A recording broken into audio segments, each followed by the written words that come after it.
Hello everyone, welcome to teaching Pathshala. मैं हूं आपकी एजुकेटर ज्योति। इस वीडियो में मैं आपको इन्फॉर्मेशन देने वाली हूं regarding the NISER PhD programme, that is national institute of science education and research Bhubaneswar. ये नोटिफिकेशन जो है 1 अप्रैल 2024 को रिलीज कर दिया गया है and this is for the notice for admission to PhD programme 2024 to 2025 session, that is summer session के लिए जो है यहाँ पे नोटिफिकेशन रिलीज किया गया है। इसके अनुसार जो है ऑनलाइन एप्लीकेशन फॉर्म स्टार्ट हो चुके हैं फॉर द पीएचडी प्रोग्राम, जो कि अगस्त 2024 से शेड्यूल किया जाएगा। अब अगर हम यहाँ पे बात करते हैं तो यहाँ पे बहुत से स्कूल हैं। स्कूल मतलब कि यहाँ पे बहुत से डिपार्टमेंट है जिससे कि आप पीएचडी कर सकते हैं।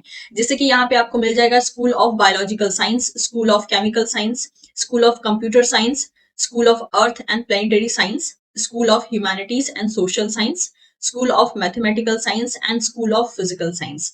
यानी सिंपल भाषा में कहें तो यहाँ पे जो है आपको लगभग सारे ही डिपार्टमेंट मिल जाएंगे, स्पेशली वो डिपार्टमेंट जो कि आपको सीएसआई नेट में देखने को मिलते हैं। लेकिन क्योंकि हमारा चैनल मेनली बायोलॉजिकल साइंस से या लाइफ साइंस से बिलोंग करता है, दैट इज वाई मैं बायोलॉजिकल साइंस कैटेगरी जो है उसी को इलेबोरेट करने वाली हूँ। लेकिन क्योंकि बाकी सारे भी साइंस डिपार्टमेंट के लिए यहाँ पे पीएचडी प्रोग्राम के लिए एप्लीकेशन रिलीज हुआ है, तो अगर आप ऐसे स्टूडेंट हैं जो कि केमिस्ट्री, फिजिक्स, मैथ्स या फिर कंप्यूटर साइंस या फिर अर्थ साइंस कैटेगरी से बिलोंग करते हैं, तो आप जो है इस पीडीएफ को डाउनलोड करके अपना क्राइटेरिया देख सकते हैं, अपनी एलिजिबिलिटी क्राइटेरिया देखकर उसके बाद आप डिसाइड कर सकते हैं कि आपको अप्लाई करना है या अप्लाई नहीं करना है। इससे जुड़े लिंक जो है मैं डिस्क्रिप्शन बॉक्स में दे दूंगी। इस पीडीएफ का लिंक भी मैं आपको डिस्क्रिप्शन बॉक्स में दे दूंगी, जहां से आप गो थ्रू कर सकते हैं और देख सकते हैं कि यस आपकी एलिजिबिलिटी मीट होती है या नहीं। तो चलिए देख लेते हैं कि बायोलॉजिकल साइंस के लिए जो है क्या यहाँ पे एलिजिबिलिटी क्राइटेरिया रहने वाली है और कौन से बच्चे जो है अप्लाई कर सकते हैं। जैसे कि यहाँ पे अगर मैं मिनिमम एजुकेशनल क्वालिफिकेशन की बात करती हूँ, यू कैन सी हियर कि बायोलॉजिकल साइंस के लिए जैसे कि यहाँ पे मेंशन है, आपके पास 55% या फिर इक्विवेलेंट जीपीए इन मास्टर होना चाहिए, या फिर एमटेक या M pharma in any branch of agricultural science, biology, life science, pharmacy, that is any specialization चलेगा, veterinary science, computer science, bioinformatics and biotechnology. तो अगर आपका मास्टर जो है इस फील्ड में है तो आप एलिजिबल हैं अप्लाई करने के लिए। इसके अलावा स्टूडेंट जो कि मास्टर डिग्री के साथ है in physics, chemistry, mathematical science और उनका इंटरेस्ट है बायोलॉजी में अपना करियर बनाने का, तो वो बच्चे भी अप्लाई कर सकते हैं। अगर कोई ऐसा कैंडिडेट है जिसके पास 4 ईयर या 8 सेमेस्टर बैचलर डिग्री प्रोग्राम है with minimum of 75% marks in aggregate और equivalent grade are also eligible to apply for the program. तो अगर आप बैचलर डिग्री के साथ हैं, दैट इज मेनली बीटेक की बात की गई है यहाँ पे, बीटेक हो सकता है या फिर यहाँ पर 4 ईयर या 8 सेमेस्टर का कोई भी प्रोग्राम अगर आपने बैचलर में किया है, तो आपके पास अगर 75% एग्रीगेट मार्क्स हैं तो आप भी अप्लाई कर सकते हैं। तो ये था एजुकेशनल क्वालिफिकेशन की कौन से स्टूडेंट जो है एलिजिबल हैं। अब चलिए बात कर लेते हैं। देखिए यहाँ पे बाकी सबके बारे में भी मेंशन है, लाइक केमिस्ट्री के बारे में, computer science, earth science, humanities, mathematical science, physical science, सभी के बारे में यहाँ पे मेंशन है। उसके अकॉर्डिंग आप इसको गो थ्रू कर लीजिएगा प्लीज। अब बात करते हैं यहाँ पे requirement of national level examination for PhD programme. अगर आपको नाइजर से पीएचडी प्रोग्राम परस्यू करना है तो आपके पास किस टाइप के एग्जाम का क्लियरेंस होना जरूरी है।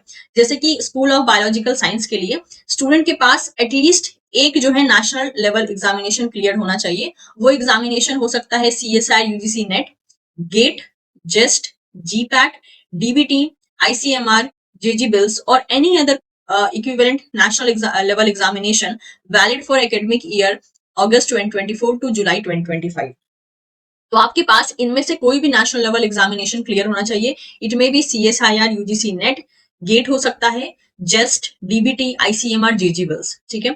इनमें से जो फंडिंग एग्जामिनेशन होंगे, जैसे कि हो गया आपके पास सीएसआईआर, नेट, डीबीटी, आईसीएमआर, या ये तो मतलब जो ये फंडिंग एग्जामिनेशन है तो यहाँ से आपको खुद ऑर्गेनाइजेशन फंड करेगा। लेकिन जो नॉन फंडिंग एग्जामिनेशन क्लियरेंस है, जैसे कि हो गया गेट का एग्जाम, इसके अलावा जीजी बिल्स का एग्जाम, ठीक है, जहां पे आपको फंडिंग्स कोई इंस्टीट्यूट नहीं, मतलब कि कोई पर्टिकुलर, जैसे कि गेट का जो ऑर्गेनाइजेशन है वो आपको कोई फंडिंग नहीं देता है, तो इन दैट केस आपको इंस्टीट्यूट की तरफ से यानी नाइजर की तरफ से जो है यहाँ पे आपको फेलोशिप दी जाएगी। तो जिनके पास खुद की फंडिंग्स हैं, डिपेंडिंग कि उन्होंने कौन सा एग्जाम क्लियर किया, तो वो अपने फेलोशिप को एक्टिवेट करवा सकते हैं। और जिनका नेशनल लेवल एग्जाम क्लियर है लेकिन वो नॉन फंडिंग है, तो उसके लिए जो है नाइजर अपनी तरफ से आपको फेलोशिप प्रोवाइड करेगा। बाकी भी आप देख सकते हैं केमिकल साइंस, कंप्यूटर साइंस, इन सब के लिए भी कौन कौन सी क्राइटेरिया यहाँ पर मेंशन है। चलिए अब बात कर लेते हैं कुछ इंपॉर्टेंट नोट के बारे में, क्योंकि अगर आप फॉर्म भरते हैं तो इन सब चीजों के बारे में आपको पता होना जरूरी होता है। जैसे कि cut off marks for the national examination such as GATE, JEST, GPAT, NBHM, JG bills, CSR, UGC net, etc. will be further decided by each school for the relevant subject area. इसके अलावा जो है ये cut off marks भी decide करेंगे। तो हर एक school का एक अलग अलग कट ऑफ मार्क्स होगा, उसके बेसिस पे जो है आपका सिलेक्शन किया जाएगा। तो ऐसा हो ही सकता है कि आपका भले ही एग्जाम क्लियर हो, लेकिन आपको उनका जो कट ऑफ वो रिलीज करेंगे, आपका जो रैंकिंग या फिर जिस भी बेसिस पे वो मार्क्स बेसिस पे करें या रैंकिंग बेसिस पे करें, जिस भी बेसिस पे अगर वो करते हैं, मोस्ट प्रोबेबली जो है वो मार्क्स बेसिस पे ही करेंगे, या फिर जो भी क्राइटेरिया वो कट ऑफ का रखते हैं, उस कट ऑफ को जो है आपको क्लियर करना पड़ेगा, तभी जाके जो है आप एडमिशन ले पाएंगे। Student having inspired doctoral fellowship only without qualifying any of the above mentioned national level written examination will not be considered for the admission to the PhD program in NISER. तो niger में अगर आपके पास inspired fellowship है तो आप eligible नहीं है, ऐसा यहाँ पे इन्होंने मेंशन किया है। अगर कोई कैंडिडेट है जीपीए या सीजीपीए के साथ that is in their qualifying degree, तो उसको एक सपोर्टिंग डॉक्यूमेंट प्रोवाइड करना पड़ेगा यूनिवर्सिटी या इंस्टीट्यूट के द्वारा, जिसमें कि कन्वर्जन मेंशन हो कि जीपीए को या सीजीपीए को परसेंटेज में कैसे कन्वर्ट करते हैं। ठीक है, अगर ये जैसे होता है ना कि किसी किसी के मार्कशीट में खुद ही मेंशन होता है पीछे की तरफ की परसेंट जीपीए को या पॉइंट स्केल को जो है कैसे परसेंटेज में कन्वर्ट किया जाता है, और किसी किसी के मार्कशीट में ये मेंशन नहीं होता है। सो इन दैट केस आपको इंस्टीट्यूट से अलग से जो है यहाँ पे एक डॉक्यूमेंट लेना पड़ेगा, जिसमें कि ये चीज मेंशन होगी कि इस पॉइंट को जो है परसेंटाइल में सॉरी परसेंटेज में कैसे कन्वर्ट किया जा सकता है। चलिए अब बात कर लेते हैं फेलोशिप के बारे में, कि जिनका एक पर्टिकुलर एग्जाम क्लियर है उनका तो फेलोशिप फिक्स होगा उस पर्टिकुलर ऑर्गेनाइजेशन के द्वारा, राइट। लेकिन जिनका नहीं है उनका क्या होगा, तो जैसे कि मेंशन है यहाँ पे 37,000 जो है जीआरएफ फेलोशिप दी जाएगी फर्स्ट 2 इयर्स के लिए, और 42,000 दी जाएगी for maximum period up to the another 3 year for the SRF, subject to fulfilment of all academic requirements stipulated by the institute from time to time. ऐसे स्टूडेंट जो कि external fellowship के साथ है, जैसे कि जो अलग अलग एजेंसी है, जैसे कि हो गया CSIR, UGC, DBT, ICMR, ठीक है, they will be eligible to draw fellowship as per the extant rule of their respective funding agencies. Such student will not be considered as a NISER और DAE fellowship.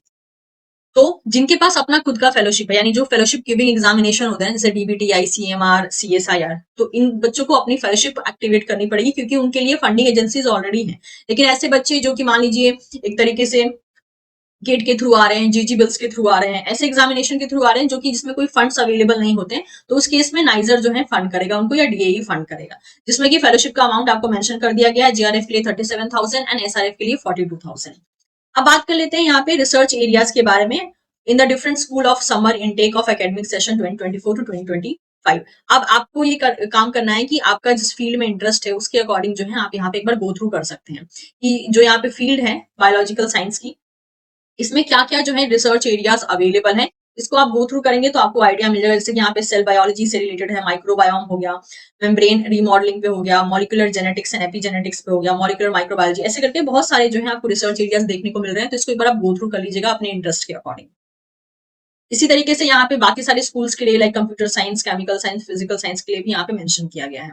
अब चलिए बात कर लेते हैं selection procedure की, कि कैसे जो है बच्चे यहाँ पे सेलेक्ट किए जाएंगे।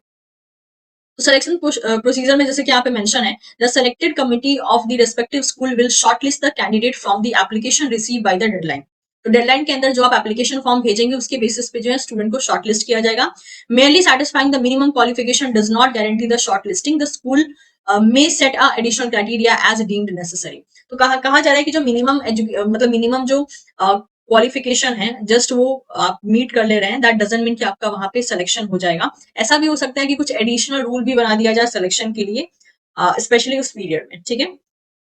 Short listed candidates will be called for the interview, जो स्टूडेंट को शॉर्ट लिस्ट किया जाएगा उसको इंटरव्यू के लिए बुलाया जाएगा, supplemented by a written test if necessary for the admission. और आपका रिटन टेस्ट भी लिया जा सकता है अगर उसकी जरूरत पड़ती है तो।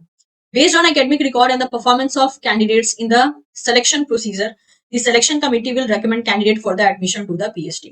अब आपका एकेडमिक परफॉर्मेंस कैसा रहेगा और बाकी अदर फैक्टर्स को देखते हुए आपका जो सिलेक्शन है उसी के बेसिस पे डिसाइड किया जाएगा फॉर द PhD.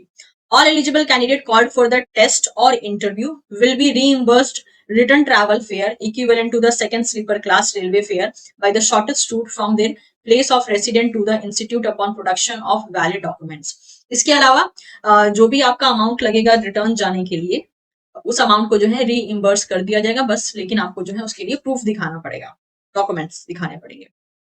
अब अप्लाई कैसे करना है देख लेते हैं। यहाँ पे अप्लाई के लिए जैसे कि यहाँ पर मेंशन है, The applicant must apply online at this particular, आप देख सकते हैं यहाँ पे एक लिंक दिया गया है, इस लिंक को जो है इस लिंक पे आप क्लिक करके डायरेक्टली अप्लाई कर सकते हैं और स्टेप वाइज इंस्ट्रक्शन को फॉलो कर सकते हैं. Candidates intended to apply for more than one school must fill up the separate online application form for each school with appropriate supporting document. और अगर आप मल्टीपल स्कूल में इंटरेस्टेड हैं और आपकी एलिजिबिलिटी क्राइटेरिया होती है तो आपको फिर multiple online application form fill up करने पड़ेंगे. हर एक एप्लीकेशन फॉर्म एक स्कूल के लिए सेपरेट रहेगा. Niger does not demand any application fee from the candidate for the PhD program. और एप्लीकेशन फॉर्म के लिए आपसे कोई भी यहाँ पे फी नहीं ली जाएगी एंड आई थिंक ये एक अच्छी चीज है क्योंकि कितनी बार होता है कि हमें पीएचडी एप्लीकेशन फॉर्म फिलअप करने के लिए भी पैसे देने पड़ते हैं जिसमें कि चांसेस ये भी होती हैं कि हमारा सिलेक्शन ना भी हो. ठीक है, क्योंकि इनिशियल जो है स्क्रीनिंग चल रही होती है. इंपॉर्टेंट डेट्स के बारे में बात कर लेते हैं. जो ऑनलाइन एप्लीकेशन पोर्टल है वो एक्टिवेट कर दिया गया है 1 अप्रैल 2024 से. जो लास्ट डेट होने वाली है एप्लीकेशन फॉर्म को रिसीव करने की वो होगी 30 अप्रैल 2024. Shortlisted candidate list will be uploaded on NISER website that is from 6th to 8th of May 2024. तो फाइनल जो shortlisted candidates की लिस्ट होगी वो 6 से 8 मई के बीच में यहाँ पे आपके लिए अवेलेबल कर दी जाएगी इनके वेबसाइट पे. इसके अलावा अगर हम इंटरव्यू की डेट देख लेते हैं, इंटरव्यू या टेस्ट जो भी मतलब कि आपको रेडी रहना है क्योंकि वहां पे जाके ऐसा भी हो सकता है कि आपका 1 घंटे के लिए या 1.5 घंटे के लिए कोई रिटर्न एग्जाम ले लिया जाए. उसके बाद जो है आपसे डायरेक्टली उसके बाद उसमें सिलेक्शन करके जो है आपका इंटरव्यू लिया जाए. तो बोला है कि टेंटेटिव डेट्स फॉर टेस्ट या फिर इंटरव्यू, क्योंकि अभी भी ये डिसाइडेड नहीं है कि वो रिटर्न लेंगे या नहीं लेंगे, बट एक टेंटेटिव लेके चल रहे हैं वो. तो जो स्कूल ऑफ बायोलॉजिकल साइंस है उसके केस में ये डेट रहने वाली है 10th से लेके 11th जून 2024 तक. Okay. Each school will send the call letter to the candidate separately. हर एक स्कूल रिस्पेक्टिव स्टूडेंट को जो है कॉल लेटर मतलब एक तरीके से सेपरेट तरीके से भेजेगा. Kindly refer to the website for announcement of the shortlisted and the selected candidates. इसलिए आपको वेबसाइट पे डायरेक्टली विजिट करते रहना है ताकि आपको अपडेट मिल सके. PhD first semester registration is scheduled to be held on 2nd of August 2024 and classes will commence soon after that. तो जो रजिस्ट्रेशन है PhD का वो 2nd of August 2024 से शुरू हो जाएगा. कोई क्वेरी होती है तो आप इस गिवन मेल आईडी पे मेल कर सकते हैं जिसमें कि बायोलॉजिकल साइंस के लिए जो मेल आईडी दी गई है वो ये है, सबसे पहले वाली है. That is BS Biological Science School of Biological Science, that is SBS. ठीक है, तो इस बात का ध्यान रखना है कि ये पहली वाली आईडी है बायोलॉजिकल साइंस के लिए. बाकी जो दूसरी आईडी है यहाँ पे देख सकते हैं रेस्पेक्टिवली मेंशन किया है, तो जैसे जैसे नाम है वैसे वैसे आईडीज है यहाँ पे. Applicants are encouraged to visit the school web page for more information on the research activity. इसके अलावा आप इनकी वेबसाइट पे विजिट कर सकते हैं अगर आपको और भी बहुत कुछ जानने का मन है about the research activities. Checklist देख लेते हैं कि कौन कौन सी चीजें आपके पास अवेलेबल होनी चाहिए अप्लाई करने से पहले. जैसे कि आपके पास जेपीजी फाइल होना चाहिए, मतलब JPG file of your passport size photo होना चाहिए, वैलिड सिग्नेचर होना चाहिए, बर्थ सर्टिफिकेट या 10th pass certificate as a supporting document for the date of birth होना चाहिए.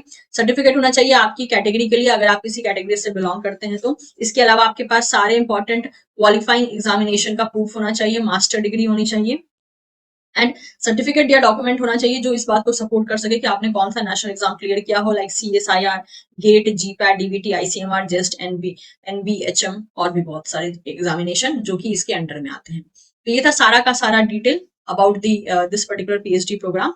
आप चाहें तो इनकी वेबसाइट विजिट कर लीजिएगा, मैं उसका भी ऑफिशियल लिंक जो है डिस्क्रिप्शन बॉक्स में दे दूंगी. तो उम्मीद करती हूँ कि ये इन्फॉर्मेशन आपके लिए यूजफुल रहा होगा. जो भी बच्चे एलिजिबल हैं एज वेल एज इंटरेस्टेड हैं वो अप्लाई कर सकते हैं और जो है इसकी अगर वो इस पूरी की पूरी एलिजिबिलिटी क्राइटेरिया को फुलफिल करते हैं तो. So thank you so much everyone. Video informative लगा हो तो वीडियो को लाइक कर सकते हैं, इससे आप अपने दोस्तों के साथ शेयर कर सकते हैं and don't forget to subscribe teaching Pathshala for more such video updates. Thank you so much. Will see you soon in the next session.